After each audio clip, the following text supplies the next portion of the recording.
My name is Agnes Bantebia from Uganda. I'll be chairing this event.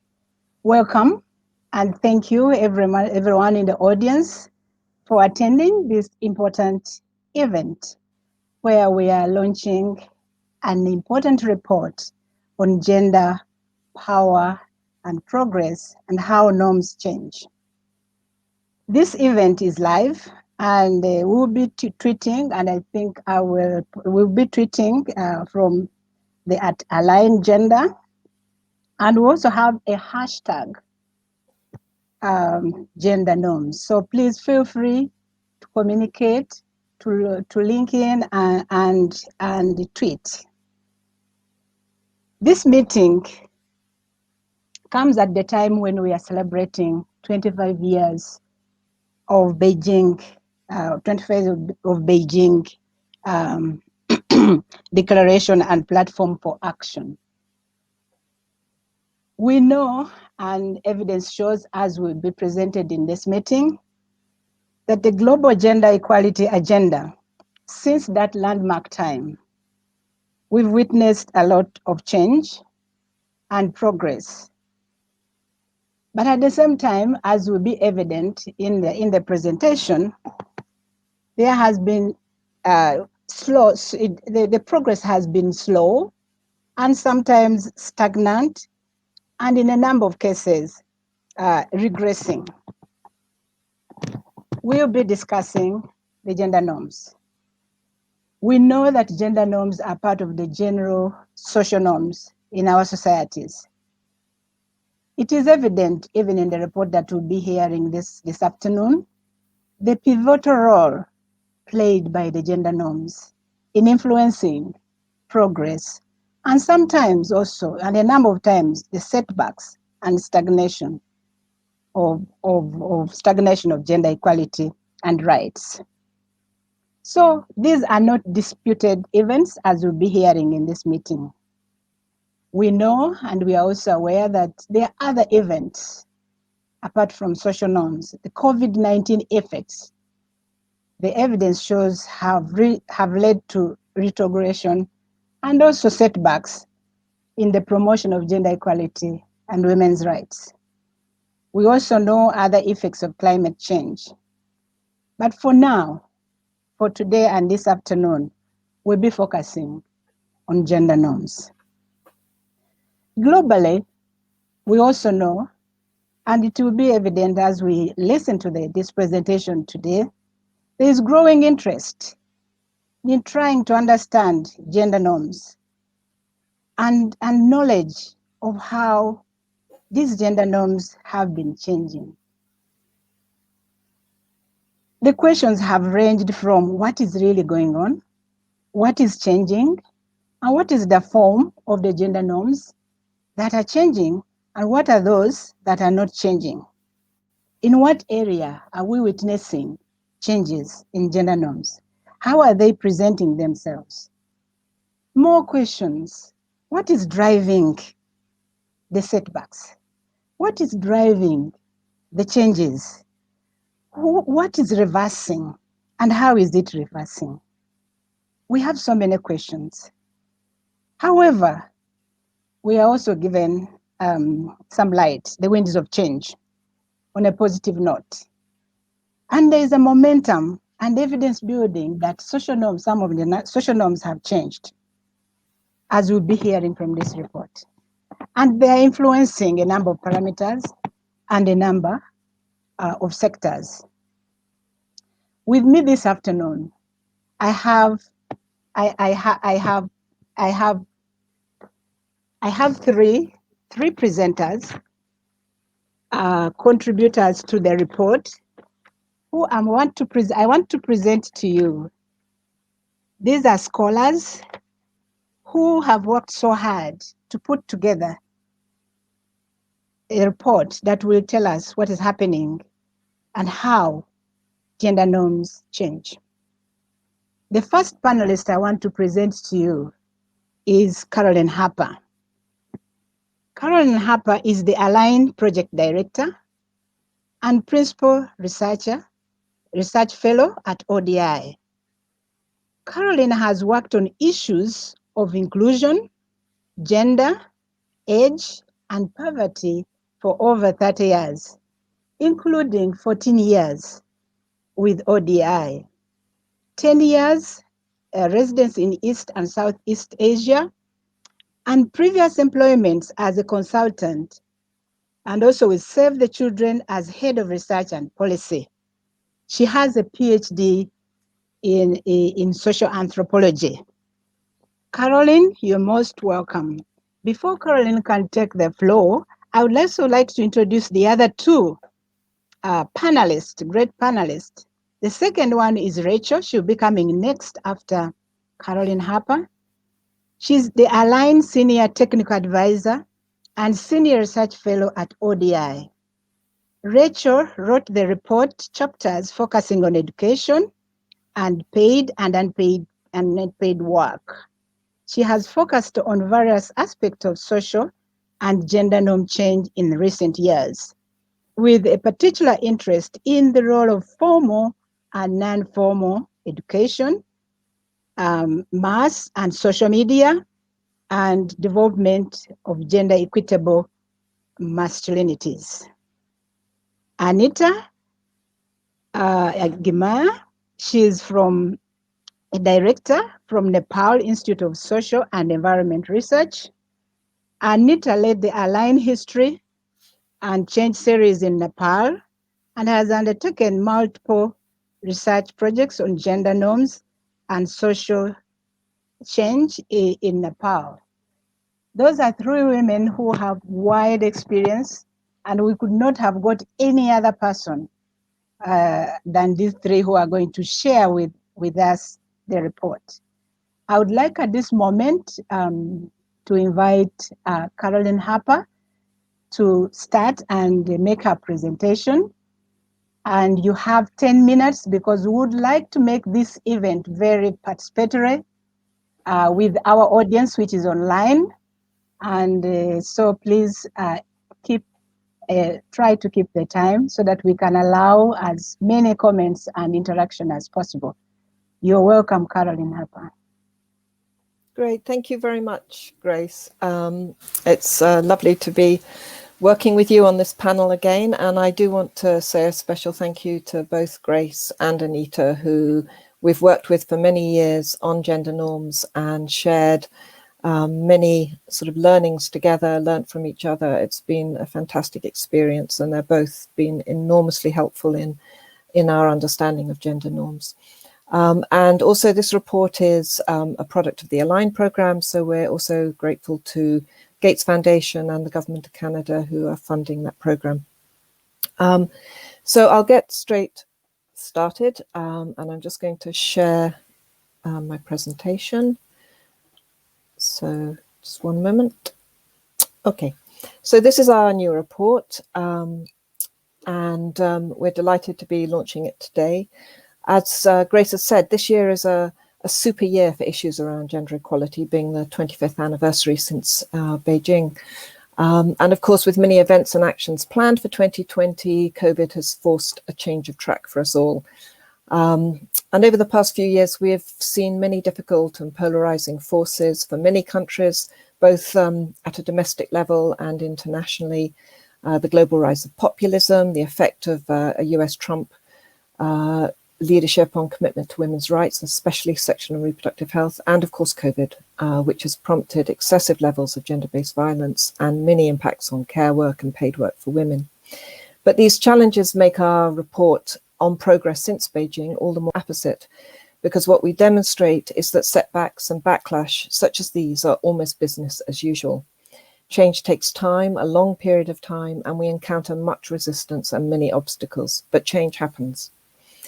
In this report, we show how gender norms have moved centre stage. Grace also mentioned this earlier in work on gender equality, and we believe this shows a deepening of interest in how norms change. For example, of 32 country reports that we analysed as submissions to the CSW this year, 24 specifically addressed norm change. So norm language and understanding of norms is becoming much more commonplace in policy and practice. We also sought to analyse change over a longer time period to be able to reveal a direction of travel. It's obvious that all of us, especially when we face backlash, we want to know if and how we're making progress. As it turns out, 25 years is not a very long period of time in the world of gender equality. Indeed, as historian Mary Bird asserts, when it comes to silencing women, Western culture has had thousands of years of practice. Of course, multiple societies, not just Western culture, have long experience of oppressive patriarchy, of gender norms embedded in thousand-year institutional cultures. So in this context, a 25-year time frame for analysis actually appears remarkably short. The questions and the main aims in this analysis of change over time, we have asked, how have gender norms changed over the past quarter century? What has supported and blocked changes to gender norms in 4 key areas? And how can change happen faster and become robust enough to resist backlash and withstand crisis? And to explain our thinking, we're guided by a clear definition of gender norms as the informal rules of society that define how people of a particular gender are expected to behave. They determine what people think and what they do, and they shape the attitudes and behavior of both women and men and all other genders in relation to each other. As we explain, norms operate in society often below the radar. They're more like invisible guardrails that shape and narrow people's thinking, behaviours and opportunities. Norms often show up as a kind of negative power, as absence rather than presence, as doors that just didn't open, as choices that couldn't be made, opportunities that just seemed out of reach. We explain that a critical aspect of norms is that they are just that, they're normal. And almost everyone is subject to patriarchal norms in every country and every subculture. This continues to be seen as something which is intractable or just the way we do things here. But just the way we do things turns out to have far more impact than perhaps recognised. These norms are enacted by what people say, what they do, and what they think. For example, when girls enter school but are made to sit at the back of the classroom and boys at the front. Or when women visit health providers but they're patronised. Or when medical staff speak to their husbands and not women themselves. When women enter parliament but are not given jobs in finance or security because these are men's jobs. When male politicians or the media welcome women MPs but go on to speak over them, patronise them in their language, or be more concerned about what they wear than what they say. And when women politicians receive anonymous but deeply misogynistic and violent social media attacks, which reveal what people really think, but which they may not say in public. When women enter the workforce or don't enter the workforce because of harassment, economies miss out.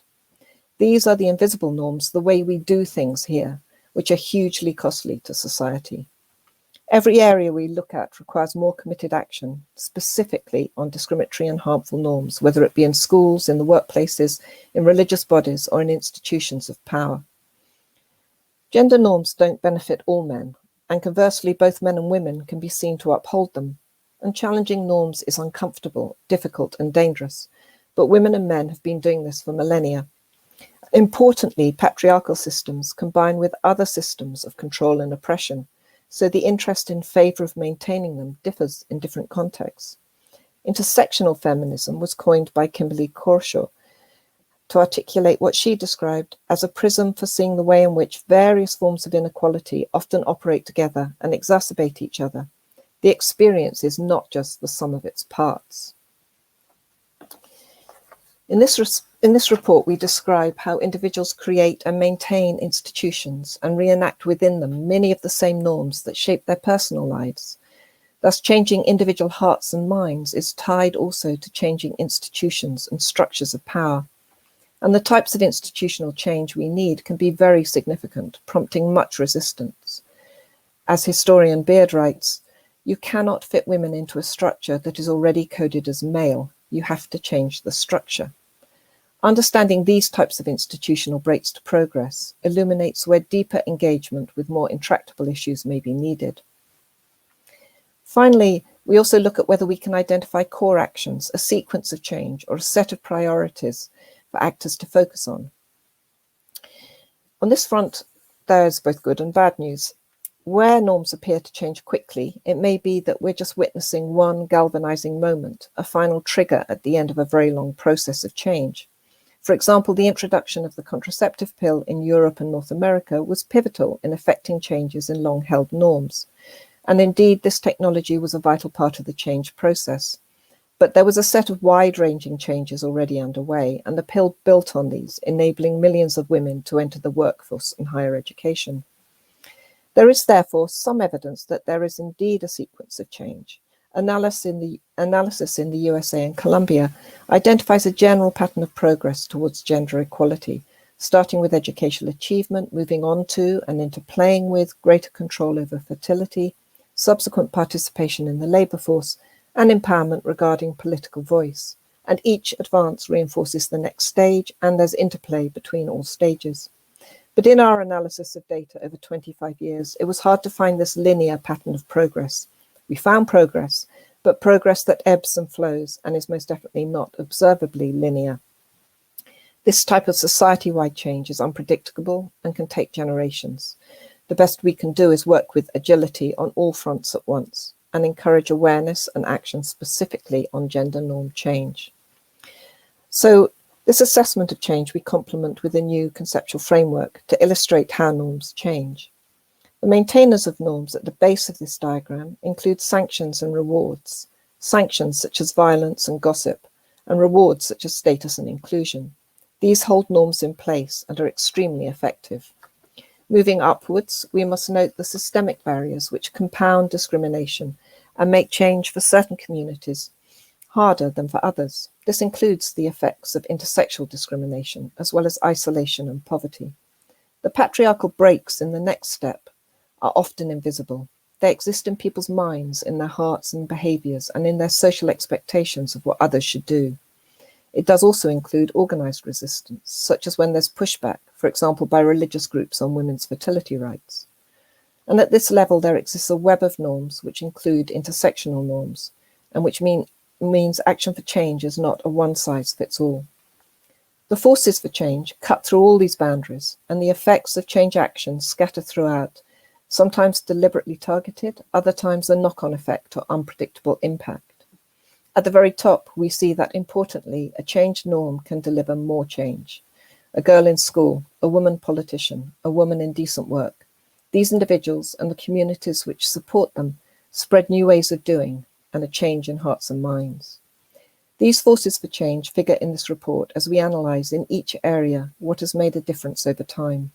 It is this multiplying effect which enables us to be more optimistic about change speeding up. This is both as we understand more about actions which foster change and as we observe empowered actors themselves taking further action. Before handing over to Rachel, I wanted to highlight two major breaks on change. They permeate both the sanctions part of this framework, but also the patriarchal breaks as invisible norms and expectations of behaviour, and that is control over women's sexuality and acts of violence. We focus especially on these because they permeate all the areas we investigate. So I'm now going to hand over to Rachel to discuss in more detail more specific aspects of our findings. But before I do that, I'm just going to introduce her with this one slide, which is about the data sources that we used.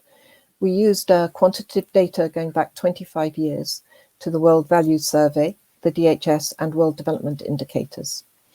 We also used qualitative research in Uganda and Nepal, which was part of the Align History and Change series. This was with middle-aged and older women looking back at norm change over their lifetimes. And we also undertook an extensive literature review. So I'm going to pass to Rachel now. Thank you, Caroline. So could I have the next slide, please? So to give a snapshot of some of the main norm changes that we've seen in this report, this slide really shows in each of the four areas a highlight of one of the changes. So norms becoming more equal around education, around women's right to refuse sex, around people's perceptions of whether men should have priority for jobs, and perceptions of whether men make better political leaders than women. So these these snapshots show that there's progress in all spheres, but the shifts are often quite small for a 25-year period. They're not uniform across countries by any means. Changes have been much greater in some than others, and of course some countries have seen a reverse. You know, as the yellow corner of the diagram on sexual and reproductive health shows that you know, in 6 countries, the proportion of women who felt they could refuse sex if their husband was having sex with other women went down, for example. Next slide, please. There's huge variation between regions, as well as some consistency. So, for example, you know, we saw some mixed trends within regions. Within South Asia, support for wife beating ever being justified fell in India and Nepal, but conversely, in Pakistan and Bangladesh, an increasing number of people thought that there were situations where it could ever be justified in this 25-year period. Some countries were really consistent across indicators. So in Japan, for example, there were enormous falls in people feeling that children suffered if women were working, and likewise feeling that men made better political leaders. Similarly, Pakistan had consistent attitudes, consistent changes across a number of indicators, which generally became less gender egalitarian. The Eastern European countries in the World Values Survey, such as Croatia, Serbia, Ukraine, and many others, Poland, for example, had large falls in, or large increases in egalitarian attitudes around a range of issues, including a decline in support for traditional gender roles and increased support for women in leadership roles. One of the very interesting areas was that we'd expected that a lot of the change would be driven by young people, that they would have the most progressive gender attitudes, and that the largest change would be among young people. And actually that wasn't the case. They did often, but not always, have the most progressive attitudes, but the level of change was often higher among other older groups. So for example, the quite significant change that we've seen in attitudes to girls' university education, most of the change was driven by older groups becoming more gender egalitarian and not by the youngest cohort. And likewise, in terms of whether being a housewife is as fulfilling as working for pay, it was actually the middle-aged group that had the most gender egalitarian norms there, and where the shift was largest.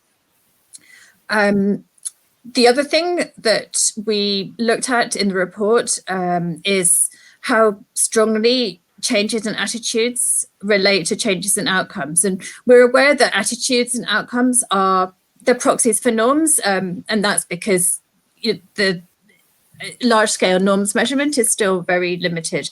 And what we found again is considerable variation. So for example, that there was a strong relationship between whether people perceived it to be harmful to young children if their mothers were working and whether women were in the labour force, but a much weaker relationship to what people thought about mothers of young children working and the amount of time men spent on unpaid care and domestic work, for example, with other variables like women's leadership somewhere in the middle. Next slide, please. So across the report, across the 4 areas we look at: education, paid and unpaid work, political representation and voice, and sexual and reproductive health. These were the 7 main drivers of change. We've put education in the centre because so many other issues were connected to it.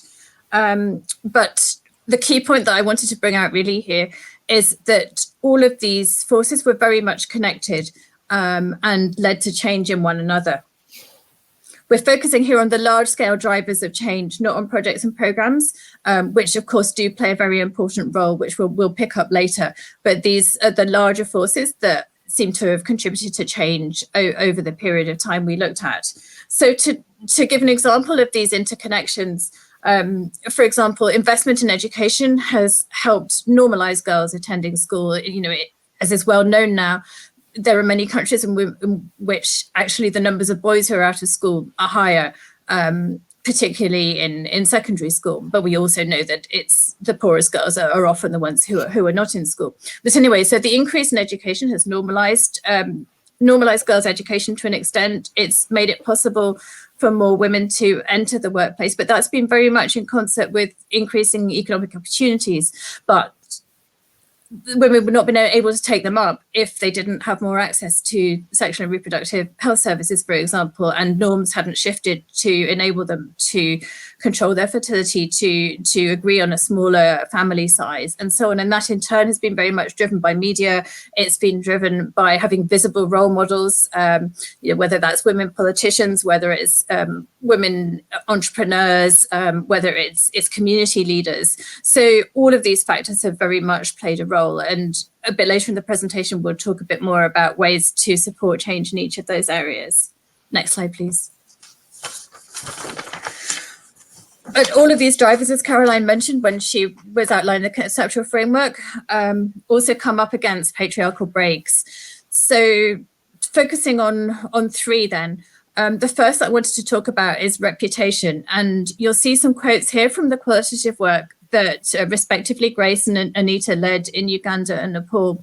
And the way that women's reputation and constantly emerged as a break to the kinds of things they could do. So the first quote's from an older woman, a retired civil servant, around the changes that challenges she constantly faced in doing her duties and in maintaining her reputation and suffering those patriarchal norms that constantly attempting to hold her back.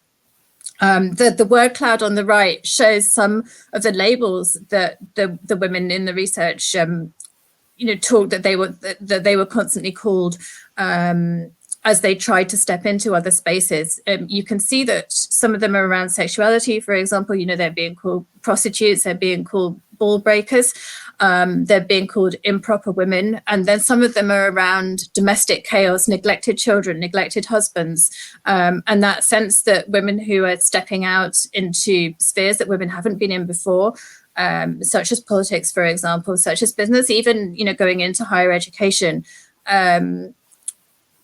were very much that there were negative consequences for their family life. Next slide, please, Caroline. And so this slide segues into that, that unequal domestic roles have continued to be a very significant break, and the norms around women's reputation and norms around what the expectations on them are in terms of home-based roles are critical. So this quote is from Uganda, and it shows that on the one hand, there has been a shift, that it's become more acceptable for women to take up paid work, but on the other hand, the domestic roles haven't changed nearly so much. And that's been something that came up time and again in the quality of research and both in the literature review as well. And the statistic on the left shows quite what a significant impact that has then on women's ability to take part in paid work, with all the consequences for their empowerment. Next slide, please. Finally, as Caroline mentioned, violence has been a key theme that's come up in all the areas in the report. This slide shows statistics from across the four areas, but I wanted to focus particularly on the impact in the workplace. In some ways, the statistic there is quite conservative. In some contexts and sectors, the levels of discrimination and abuse are much higher. So from some studies from Kenya and Tanzania, for example, found that 80 to 90%, so almost every woman working in the horticulture and cut flower industry had experienced sexual harassment at work, that it was so completely normalized.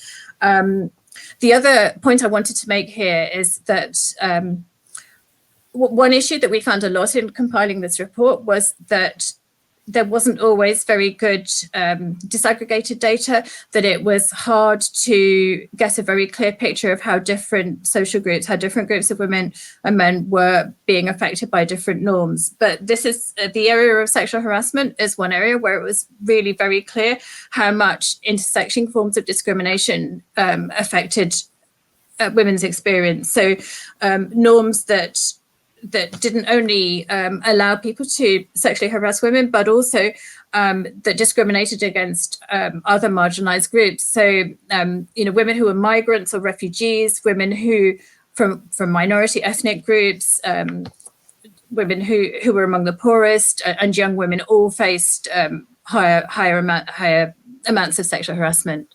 Next slide, please. So moving on to the implications for action. Oh, before I say that, I also wanted to mention that recently Align has launched a call for further research in this area, which has just closed. And so, we're delighted that we'll be able to make 5 awards to organizations working in this area. And the results of that work will be out on the Align platform towards the middle of next year. So if this is an area of particular interest, do watch the platform for that. So now next slide, please, Caroline. So in the next 3 slides, I'm going to talk about the potential of action at different levels to shift norms. Earlier on in the presentation, Caroline showed a slide showing again, an ecological model with different levels of action, and here what we've tried to do is show how actions at different levels can all contribute to shifting norms, and how they work on different people or institutions to try to change norms. And one of the important points again is that it's these actions working together that seems to make a great difference. Next slide, please. So on this and the next slide, we've listed all the drivers that were most crucial in this report in leading to change, and some of the ways that change can be supported in these areas. Again, I won't go into all of them, but just to pick out one, I'd like to focus in on the huge potential of education to lead to norm change, working in multiple ways. So it's very important for both boys and girls. Some studies by Promindo, for example, have shown that secondary education is the single most important factor in terms of boys developing more gender egalitarian attitudes and carrying those into adulthood. Equally for girls, the exposure to new knowledge, to new people and experiences, to the opportunity to learn skills that then enable them to move into the labour market and to change norms around women in the labour force. So there are huge amounts of knock-on effects. At the same time, we all know that education is a space where gender norms are often reinforced. And so it's a space both with potential, but also where there's an enormous need for change as well. There's been quite a bit of effort in recent years to increase the gender equality content in curricula, to get rid of learning materials that have outdated gender stereotypes, for example, whether that's women as homemakers and men as doctors and scientists and politicians, and to make sure that language is gender neutral, and there are positive examples, and all of that is a great movement forward. But there's more to be done. There's work in progress around making schools more gender equitable, around training of teachers, around eradicating violence against children, including gender-based violence in schools, and all of that is extremely important. Also part of the picture is investing in improving the quality of education, and in particular in supporting teachers in a more participatory means of learning, so that children get the opportunity to develop more critical thinking skills, so they get the opportunity to practice communication and negotiation, all of which then stand them in good stead for negotiating around gender norms, and also help to change fixed views. Also part of that, the potential of education is comprehensive sexuality education that has a strong focus on gender norms and gender inequality. And programs that have that focus have been shown to be 5 times more effective in terms of their outcomes than those that don't, which is a really critical major difference. Next slide, please, Caroline. On the next slide, again, we outline another whole set of drivers that have played a critical role. For example, women's organisations and trade unions have helped to drive change in the acceptability of gender discrimination in the workplace, or the idea that sexual harassment is just a norm that people should put up with, or that harassment of women politicians is banter and goes with the territory of being in the public domain. We also know that role models play a vital role in changing norms about women and men can do, whether that's encouraging girls to aspire to high office, to be scientists, men into caring roles.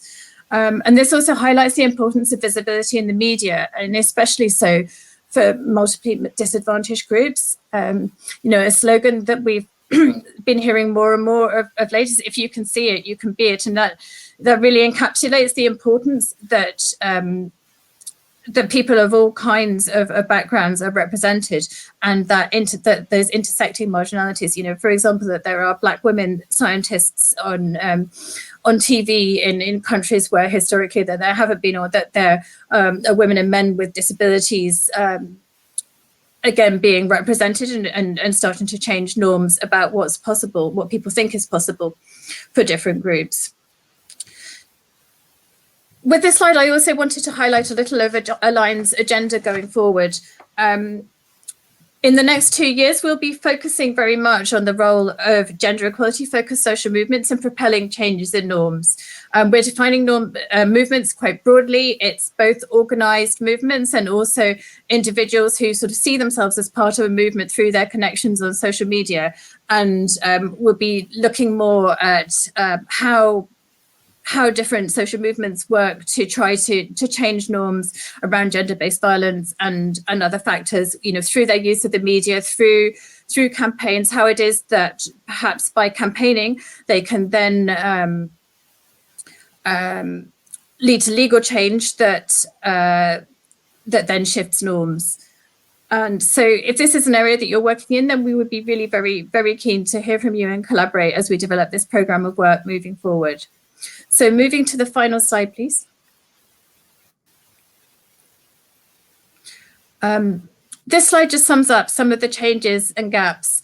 So many of these have been mentioned already in this presentation. So just to reiterate, norm change needs to happen both in people's hearts and minds and in the institutions of society. In one place is very rarely enough.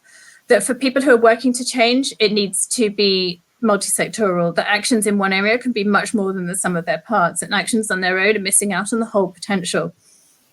That focusing on actions with potential at scale is also really critical, and how action can be scaled up. The importance also of being persistent, as Caroline mentioned, that it can seem that setbacks are impossible to break through, but often the light is coming. And finally, also being constantly aware of the need to focus on whether norm change is really benefiting everybody or if certain groups are being left behind. And with that, I will now hand over to Anita, who will give some reflections based on her research in Nepal about gender norm change. So thank you very much, everybody, for listening. And thank you, Anita. Looking forward to your comments. Thanks, Rachel. Thanks, Caroline. It's always wonderful to work with you all, and I'm happy that we did this field work in 2018-19, and it's been here now. So it's really good to see the work coming out. So just to give you some examples from Nepal, and I'm very happy to answer your questions in the discussion round where we can have a longer interactions.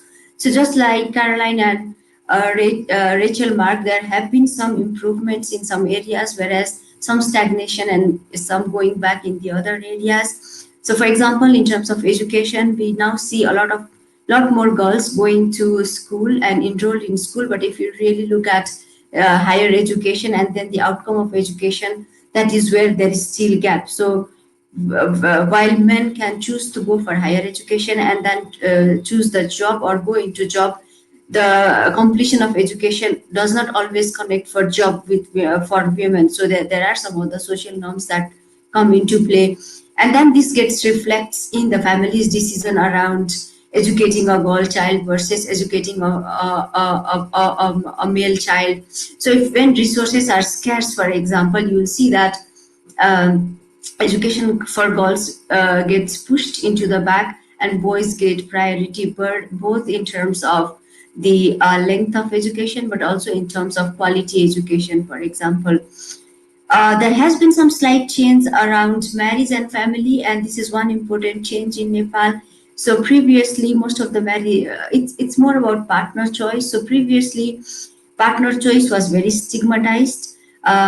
It was the parents of both for the male and the female who made the choice of the partner for their son and daughter, and this applied much more to the women. So women were mostly, like girls were mostly restricted from choosing their partners. But our research in the Alliance shows that there has been a certain change, though the parents would allow girls to choose their partners, yet it has to be in the end, like the families have to decide whether that partner is appropriate or not for the girl. So you see that they can choose, but they cannot decide. So that is the situation of partner choice. But the fact that girls can now at least, like, say that they want to choose their partners is a big improvement for Nepal in itself. If you look at what happened just like 2 generations ago in the generation of the mother, uh, we have seen very positive change in the SRHR issues, the sexual and reproductive health, but most of these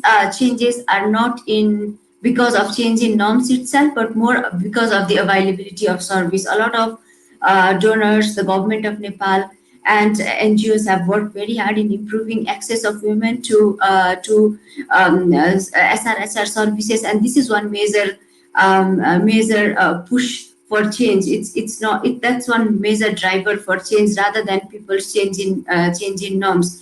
For example, if you look at who takes the final decision around what contraceptive a woman would use or not use, it is usually the male, the husband in the family. So, but then access has become much more better. I think the biggest lag is in political. If you really analyze it from a very deep perspective, the biggest lag is in politics. So, on one hand, Nepal has been celebrated as one of a very progressive country. Like, for example, in the recent federal election, 40% of the elected members were women. But if you look at the internally at the political parties themselves, you'll see that this is not the case within the political parties. The leadership is always male, and there's a very small number of women participating in the leadership position within the political parties themselves. So on one hand, in a very structural level, it looks like women have made a big leap in politics, but that does not come to the structural level. And to give you an example, for example, how patriarchy stands in the way of women's political participation. So after we had the democracy, women of different political parties, they got together to form an inter-party network, so an alliance of women where they would work together in women's issue. But a few years after, when the male politicians realized that women were actually working on their agenda, and sometimes it went against the patriarchal agenda, they stopped this inter-women's alliance group. So it is not anymore functional. In the economic realm, just like Rachel said, as in the case of Uganda, women are allowed to work, but the problem is you have to also take care of all the household responsibilities. And also, there is a huge, women are mostly concentrated in agriculture and labor and in works that do not have a good working environment, do not have a good career ahead, and do not have a good pay. So it's largely into that area that women are mostly working on in taking of the paid jobs. So I think if we look at drivers, the biggest drivers for Nepal are education and exposure of women themselves, of the accessibility of service. As I shared before, there have been quite a big improvement in educational services. So the government of Nepal, and as well as like NGOs and donors, have worked very hard in increasing girls enrollment in school, but also raising awareness around the importance of education for girls. Economic empowerment of women is not only the availability of jobs, but the fact that women's economic, I think women's economic empowerment goes a long way. It's not only like her financial security, but it relates a lot to gender-based violence and the discrimination she faces within the household. In Nepal, we say that our household is one of the most insecure place for women and girls, because that is where a lot of gender discrimination and violence, both structural and physical violence, come from. So women's economic empowerment is a key driver to kind of to help women's overall well-being and also to save her from gender-based violence. And this has, if you look at the span of 25 years, there is very less improvement in women's economic empowerment, though they have come out to jobs. I will leave it here, and I'm very happy to answer your questions in the discussion round so that we have more time for this. Thank you, everybody. Yeah, thank you very much, Caroline, Rachel, and Anita, for the presentation. I wish we had 2 hours or 3 hours, but we don't have. And I can see already we have so many questions that are coming up, and I really want the audience to engage. There are a few points that have really come up in the presentation, and I'd like just to highlight a few of them. And I like they say in the invisible guardrails. You know, it's so invisible, but yet is influencing how the norms are invisible, but they're influencing what we do, how we do things. This is how we do things. The issue that the change is there, but it's not linear, and and in some areas we do not have change. And the call that actually, when we are looking at these norms, we cannot look at them in one area, that they intersect with other areas and other variables to actually produce what we have. The issue of patriarchal breaks, and I know I wish I had time to tell the stories in Uganda. They are so invisible, and they are in people's minds, and they just make women sometimes even feel bad. I know right now we are in politics, but we are witnessing fewer women actually joining politics because of some of these invisible patriarchal breaks. The progress, showing there are different variations in the regions, and it's not some, and some areas we have consistency. This really gives us a lot of thinking of how we manage the next maybe 25 or 50 years. There's progress, but the shifts are small and sometimes even invisible. The issue of the drivers, and then which really, with the patriarchal breaks coming up to sort of limit what the drivers, especially in education and in other areas where we witness change, more girls in school, more women getting into the workplace.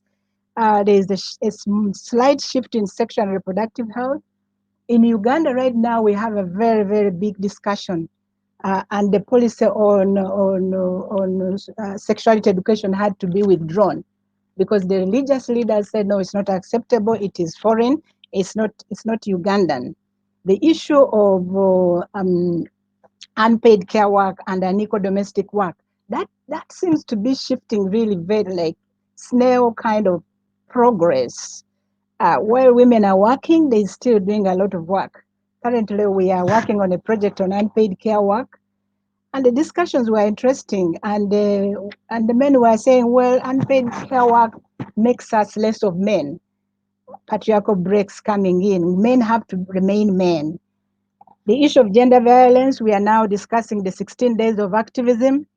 We have had a lot of data on GBV, and actually, rightly as the report says, there's quite a lot of data on gender-based violence and which groups are affected and in what context. So we have data there, and so it's important. And I think the beautiful part of it is to know that it is possible. Change is possible, and change is happening.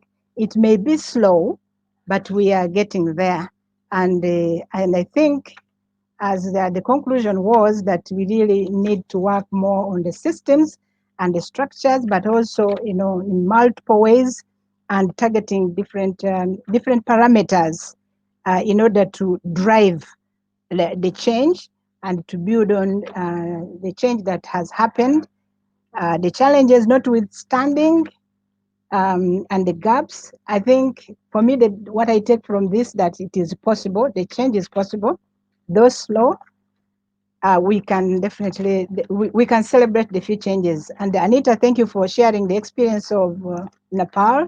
And it's not very different from many developing countries, in Uganda in particular. While we have changes in education in Uganda, we have now a term of redefine the subordinations. The form and way of subordination has changed a lot. And even if you're educated and earning so much, there are changes in that area, but women are still being subordinated in other forms. I would like quickly to move to the questions that are online, and I will, already we have quite a number. And please, my audience, please continue putting up these questions. The first question that is in the chat room. What most surprised each one of you researchers? Caroline, Rachel, Anita, and we have other members who also will contribute to that. What surprised you most? That is one question. It's a general question to all. There's another open question. How do you see the relationship between progress in one area and that in another? Are there ways mutually reinforcing? Are they always mutually reinforcing? I think that's a very, very important question in terms of how we see the change and how are they changing, and in what way is it mutually, if it is so, affecting, reinforcing the other one. So that is a general question. It's an open question, either one to Caroline or Rachel or Anita, or other researchers. We can really contribute to that.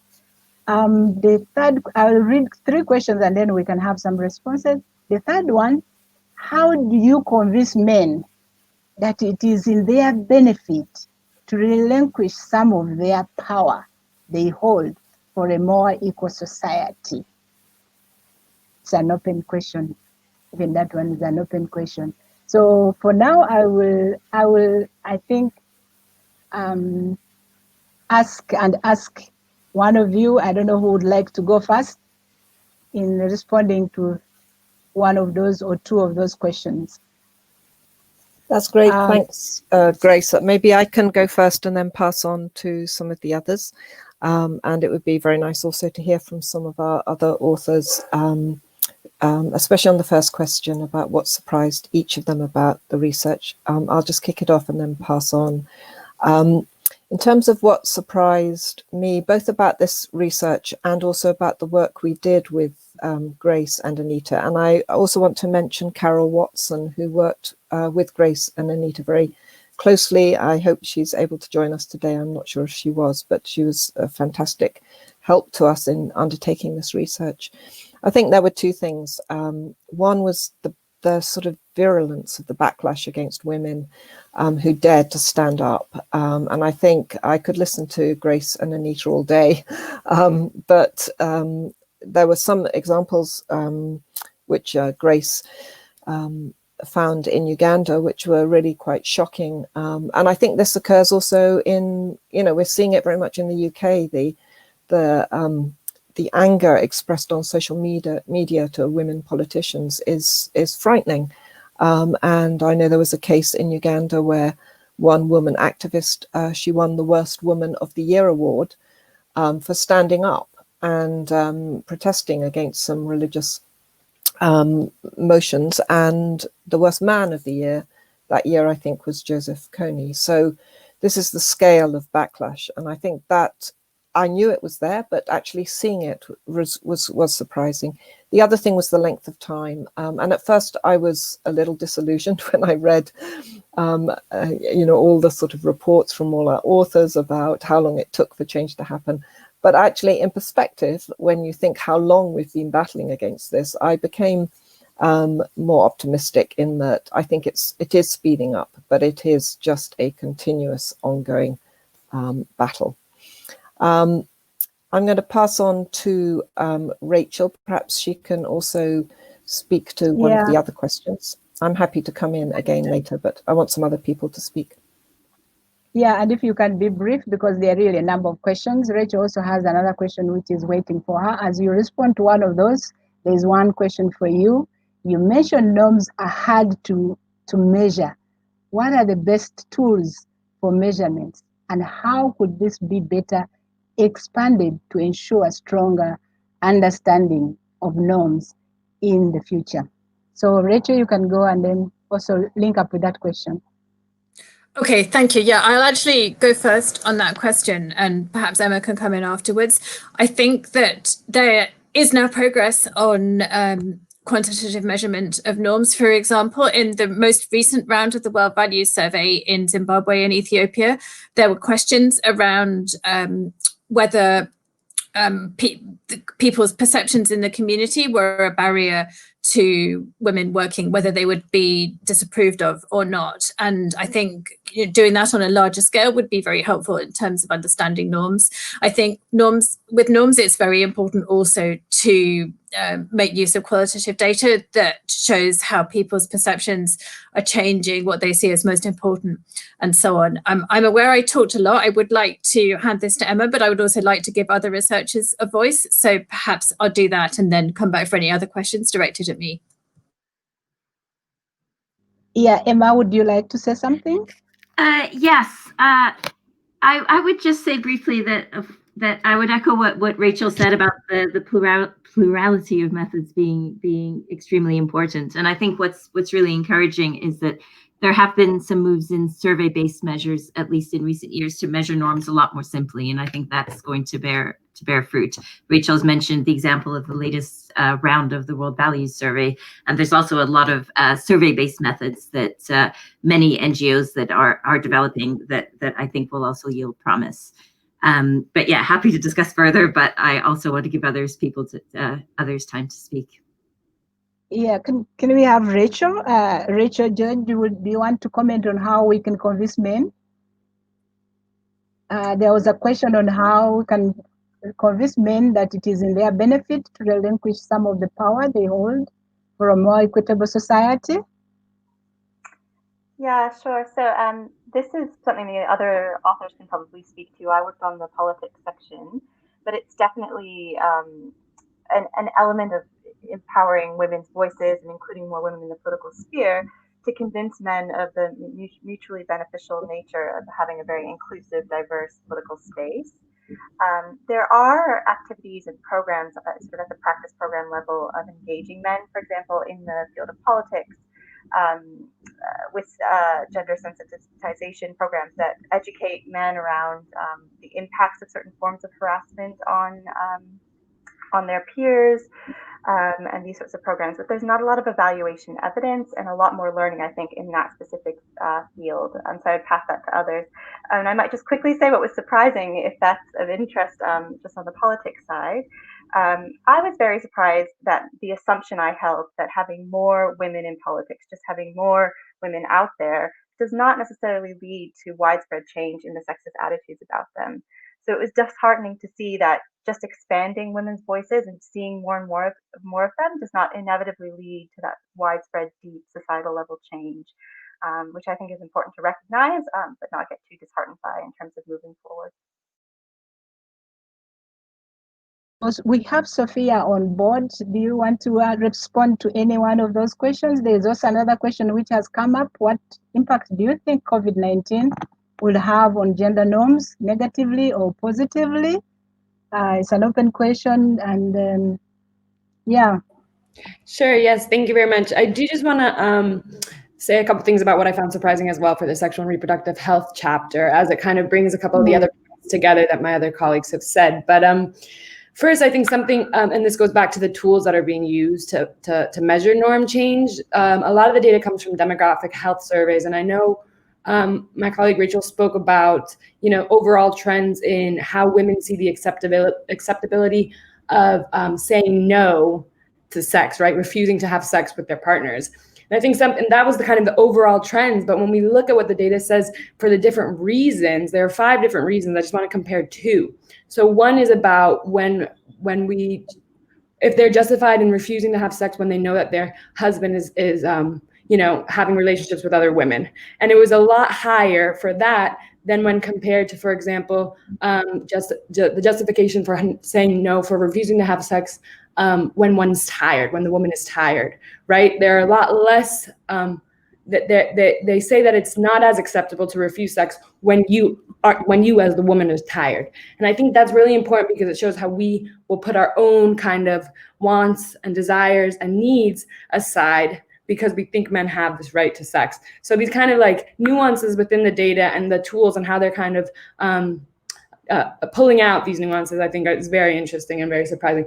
Another point is on a positive side, how mass media and popular culture is, particularly soap operas, the potential for soap operas to change norms. And I think, we don't really think about that at first look, but this concept of edutainment, or the combination of education and entertainment, really speaks to, or has the potential to speak to, people's hearts and minds. And when we talk about, changing the way men see the world and issues of power, masculinity, appealing to both the heart and the mind is really important, right? Not just providing new knowledge and understandings, but really getting down to how they feel about certain things. And soap operas and kind of pop culture has the possibility of doing that.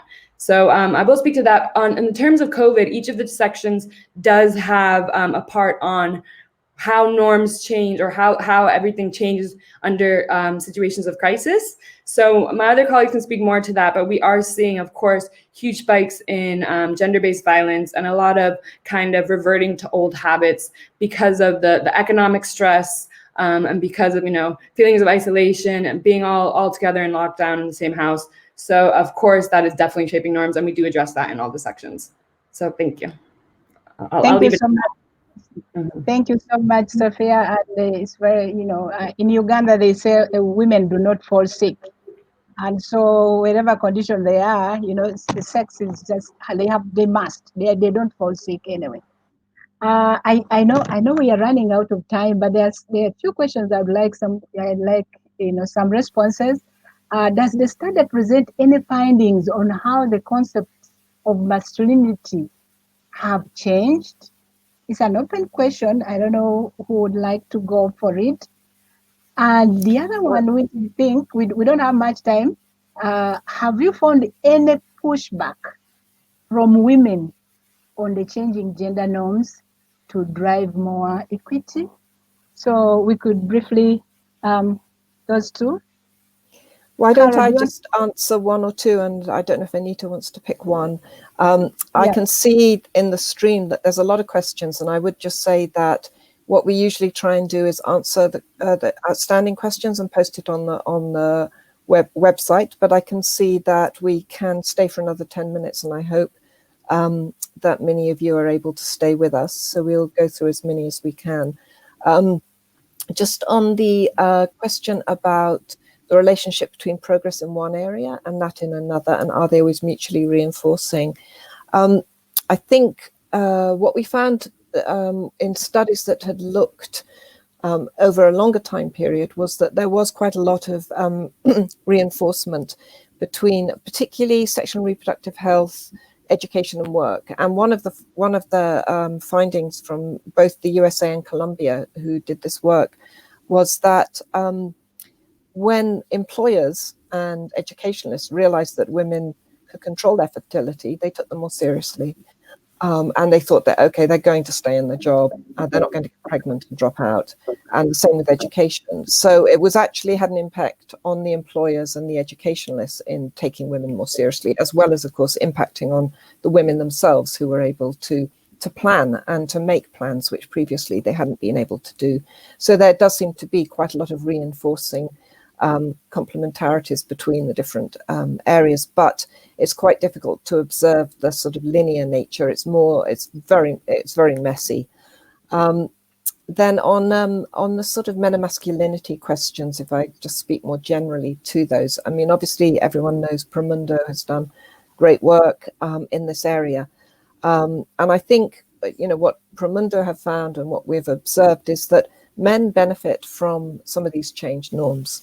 And so, men being more involved in care, I think that's actually been an outcome of some of the COVID impacts, that men who've been working at home or being forced to take up more childcare in a domestic situation have actually recognized that they're benefiting from that. And if there is a positive outcome of COVID, and I think there are many negative outcomes, that may be one of it. and men benefit in other ways from some of the norms changing. And when they recognize that, then their lives become more harmonious. But it's not always win-win, and I think it's important to recognize that actually people have to give up some power and they might lose, and that's why it's so hard to change norms. Anita, do you want to make a comment? Yeah, that's to Anita. You could also comment on another question too. How do we drive change more quickly without inviting a regressive backlash? So you can also add on that. Thanks, Grace. I'll start with the question you posed. I think, like, looking at the programs of norm change in Nepal, and as Rachel said earlier, I think engaging men is one of the most like from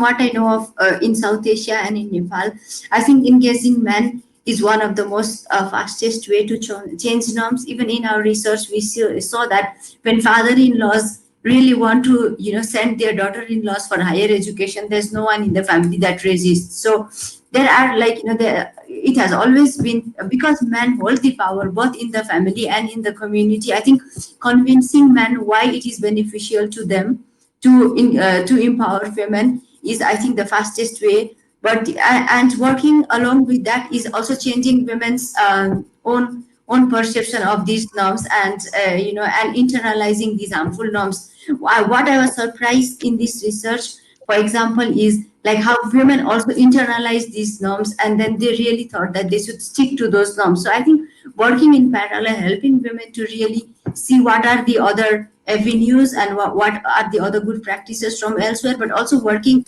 very closely with men in the house and in the community to change norm, I think would be the fastest way to change these harmful norms. Thank you. Rachel, can I ask you one of these questions that has come up? Is it women's jobs to convince and educate men?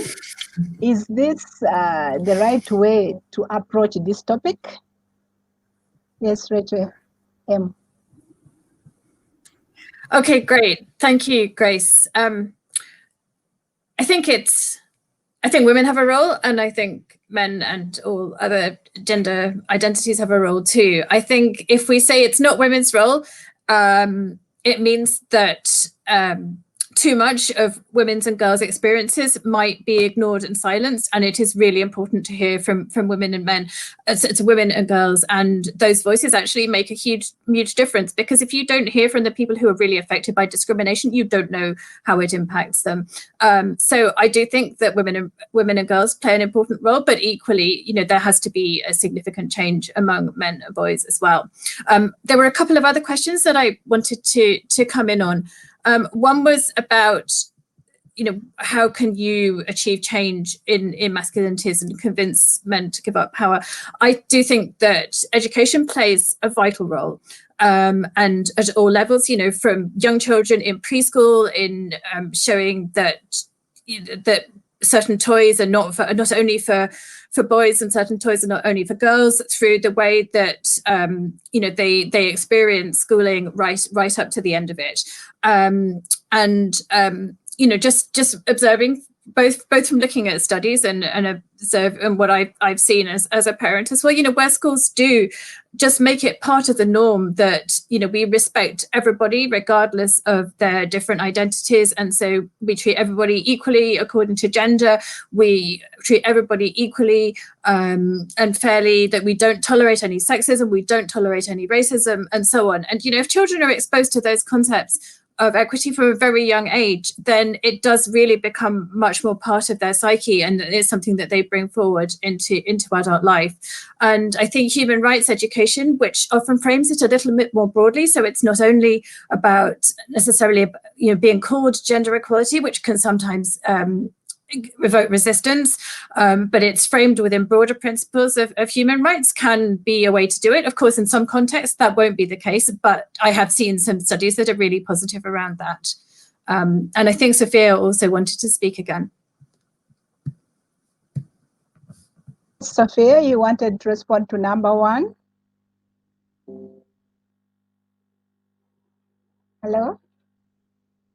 I'm sorry. Sophia? I think we've kind of touched all the bases, but I did just want to say, in terms of the question about how can we drive change more quickly, I think it's important that to recognize how quick may not always be the way to go, because although that is the ideal, right? Ideally, we would want to move progress along a little faster, but in terms of sustainability and making sure change is really sustainable and sticks within systems, what we were seeing a lot in the report is this kind of idea of multi-sectoral approaches, and also kind of hitting all the levels of the ecological framework, right? So that means working with individuals, working with families, at the community level, working with leaders who are important in terms of norms and cultural values, be it religious leaders or others.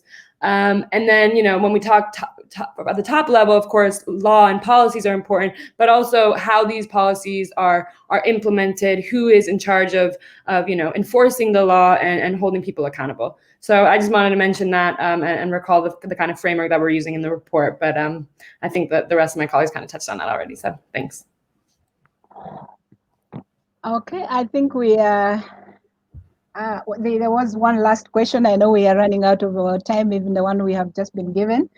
Someone who commented on the issue of COVID effects, where the transport in urban areas costs have gone high, and so many girls who are going to school could not go to school, and this has led to unplanned pregnancies, and this has affected progress made in education, and also in re-traditionalizing the care roles. This is a very big discussion globally, and in Uganda it is the same thing.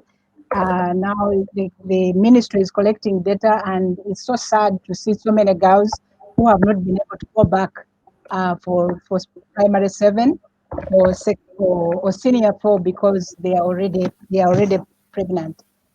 I think I would want to like to take an opportunity now and thank everybody. I wish we had 10 hours, because this discussion is so critical and important in the areas that we are working in, gender equality and rights. And we now know, as evidence presented to us, that norms remain pivotal in and influencing quite a number of areas, almost all of them. It's like the bedrock, it's like the foundation.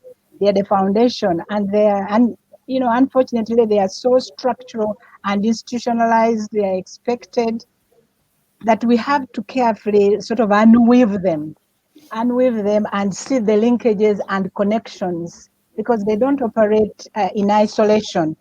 In order for us to even to trace change, but also to build on the momentum, we can't afford not to build on the momentum. According to this report, what shows, education is one key area that really shows that it can have multiplier effects. And so it's an area we'll continue looking at. Sexual and reproductive health, I know we've had drawbacks and sometimes it's just, stagnation, but there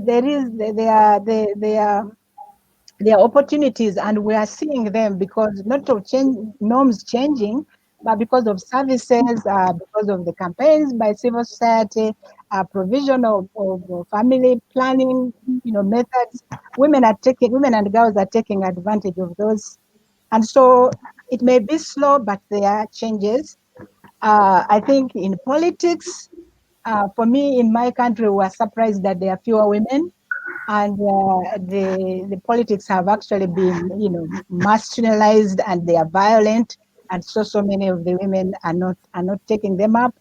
So we have also in Uganda, we say we are moving a step forward and then 2 steps backwards. But at least there is a step that we have moved, and I think we need to see how really these norms are presenting themselves, and they are also changing with a different context. So I would really want to as our way forward, we know that change is happening. It may be slow, but that is progress. We know that they intersect with other variables and different situations. And our job is to unweave them and understand them further and see how they present themselves, and what is it that can actually make a bigger shift in those norms.